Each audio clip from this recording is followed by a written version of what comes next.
Hello, 1 মাস হয়ে গেছে বাপের বাড়ি রেখে গেছো, এর ভিতরে একটা ফোন দেওয়া জরুরি মনে করলা না? আমার কি পাগলে কামড়াইছে? মৌমাছির চাকে ইটা মারবো? বাজে কথা বলবা না, আমি যদি এর ভিতর মরে যাইতাম তাইলে কি হইতো? কেন, আমি কি তোমাদের গোরস্থানের চাবি নিয়ে আইছি?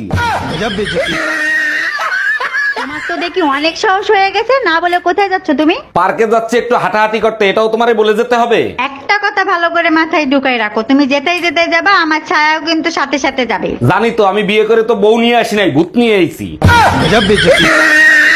তুমি এত বড় অন্যায় কিভাবে করলা? তোমার কি বুকটা একবারও কাঁপলো না? আরে বাবা, কালকে থেকে মাপ চাচ্ছি, আমার অন্যায় হয়েছে, মাপ করে দাও না। দেখো, মাপ চাওয়াটা সমাধান না, ভুলগুলা শুধরাও। 2 বাচ্চার মা তুমি, এলাকার লোকজন কি বলবে এখন যদি তোমারে ছাইরে দিই? পয়সা সোনা দানা যা আছে বের কর, নইলে তোর বউরে মাইরিয়ে ফেলাবো। ভাই আমার কথা শোনেন। প্লিজ ভাই, আগে উনার কথাটা শোনেন, তারপরে আপনি যা খুশি তাই করেন। ভাই আপনি যা চান তাই দেবো, ওরে আপনি তাড়াতাড়ি ছাইরে দেন। বউয়ের জন্য এত ভালোবাসা জীবনে কোনোদিন দেখি নাই। আরে কিসের ভালোবাসা, যে কোনো সময় বউ চলে আসতে পারে, ও তো পাশের বাড়ির ভাবি।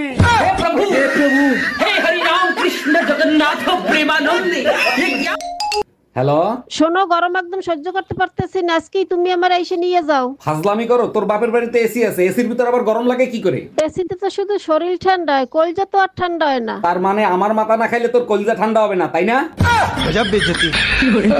ঈদের মার্কেট তো করে দিলা না, আমাকে একটা ড্রাম আর 2 বস্তা সিমেন্ট কিনে দিতে পারবা? অবশ্যই কিনে দেবো, তার আগে বলো ড্রাম আর সিমেন্ট দিয়ে কি করবা? কেন, তুমি শুনো নাই জামাইয়ের এক কাইটে ড্রামের ভিতর ভরে সিমেন্ট দিয়ে আটকাই দিচ্ছে। আচ্ছা ঠিক আছে, চলো, সাথে একটা বড় ডিপ ফ্রিজ আর বড় একটা সুটকেসও কিনে নিয়ে আসবো। ভাবি, কি হয়েছে? ভাইরে মারতেছেন কেন? কি করছে ভাই? মারবো না, চুম্মা দেবো? আপনার ভাইয়ের ফোন একটা মেয়ে উঠাইয়া বলে এই মুহূর্তে মোবাইল সংযোগ দেওয়া সম্ভব না।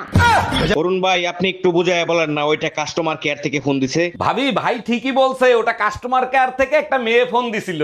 2 ভাই মিলে একজোট হইছেন, এখন কাস্টমার কেয়ার আলীর সাথে প্রেম করিতেছেন।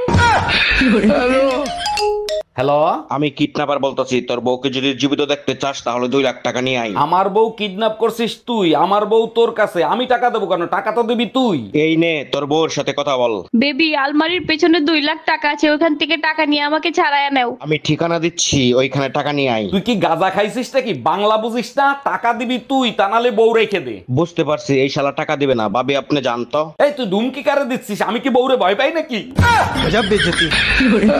ভাবছি আমার প্রপার্টি ছেলে মেয়েদের ভাগ করে দেবো। ছেলে মেয়ের প্রপার্টি ভাগ করে দেবেন, খুব ভালো কথা, কিন্তু আপনার তো প্রপার্টিই নাই, তা কি ভাগ করে দিবেন? ফেসবুকটা মেয়ের নামে করব আর ইউটিউবটা ছেলের নামে করব, কেমন হবে বলেন তো? এটা খুব ভালো উদ্যোগ নিছেন। আর ইনস্টাগ্রামটা কারে দিবেন? আজকাল ছেলে মেয়েদের নিয়ে কোনো ভরসা নাই, তাই ভাবছি ইনস্টাগ্রামটা নিজের কাছে রাখবো।